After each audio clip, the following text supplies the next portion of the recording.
വെള്ളിത്തിരയിലെ താരശോഭയിൽ തിളങ്ങി നിൽക്കുന്ന നടീനടന്മാർക്ക് യഥാർത്ഥത്തിൽ ലഭിക്കുന്ന പ്രതിഫലം എത്രയായിരിക്കും? സിനിമാ ആരാധകർക്കിടയിൽ എക്കാലവും വലിയ ചർച്ചകൾക്കും കൗതുകത്തിനും വഴിമാറുന്ന ഒന്നാണ് പ്രിയ താരങ്ങളുടെ ശമ്പള വിവരങ്ങൾ.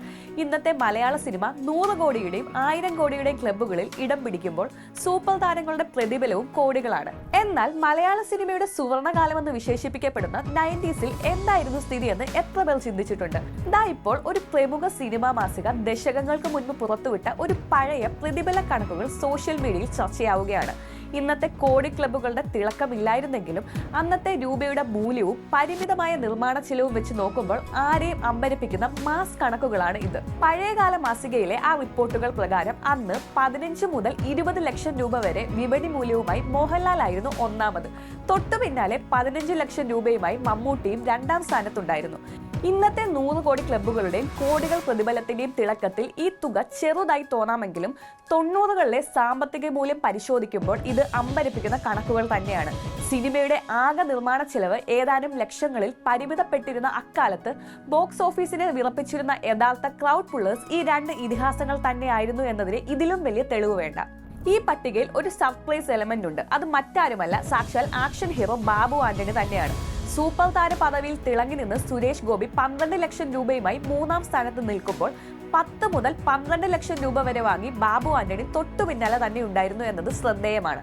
നായികമാരുടെ നിര പരിശോധിച്ചാൽ അന്ന് മലയാളികളെക്കാൾ കൂടുതൽ പ്രതിഫലം കൈപ്പറ്റിയിരുന്നത് പാൻ ഇന്ത്യൻ ഇമേജ് ഉണ്ടായിരുന്ന ഖുഷ്ബു ആയിരുന്നു.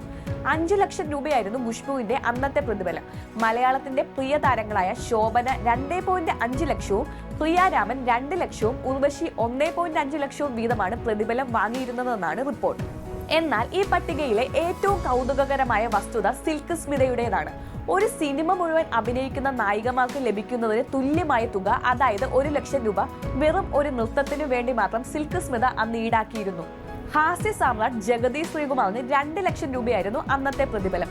അഭിനയ മികവ് കൊണ്ട് വിസ്മയിപ്പിച്ച തിലകൻ, രാജൻ പി ദേവ് എന്നിവർ 1.5 ലക്ഷം രൂപ വീതം വാങ്ങിയിരുന്നപ്പോൾ നരേന്ദ്ര പ്രസാദിന് 1.25 ലക്ഷം രൂപയാണ് ലഭിച്ചിരുന്നത്. ഇന്ദ്രൻസ്, ജഗദീഷ്, കവിയൂർ പൊന്നമ്മ തുടങ്ങിയ ജനപ്രിയ താരങ്ങൾ 1 ലക്ഷം രൂപ പ്രതിഫലം വാങ്ങിയിരുന്ന കാലമായിരുന്നു അത്. അന്നത്തെ പ്രമുഖ നിർമ്മാതാക്കൾ പങ്കുവച്ച വിവരങ്ങളെ അടിസ്ഥാനമാക്കിയുള്ളതാണ് ഈ കണക്കുകളെങ്കിലും സിനിമയുടെ ക്യാൻവാസിനും വ്യക്തിബന്ധങ്ങൾക്കും അനുസരിച്ച് പ്രതിഫലത്തിൽ മാറ്റങ്ങൾ വരാറുണ്ടായിരുന്നുവെന്നും റിപ്പോർട്ടുകൾ സൂചിപ്പിക്കുന്നു. കാലം മാറി, സിനിമാ വിപണി കോടികളിലേക്ക് വളർന്നു, കണക്കുകൾ പലതും മാറി മറിഞ്ഞു. എങ്കിലും പണത്തിന്റെ മൂല്യത്തെക്കാൾ ഉപരിയായി അന്ന് ഈ താരങ്ങൾ വെള്ളിത്തിരയിൽ പകർന്നാടിയ വിസ്മയങ്ങളോടുള്ള സ്നേഹവും ബഹുമാനവും മലയാളികളുടെ മനസ്സിൽ ഇന്നും പത്തരമാറ്റോടെ നിലനിൽക്കുന്നു.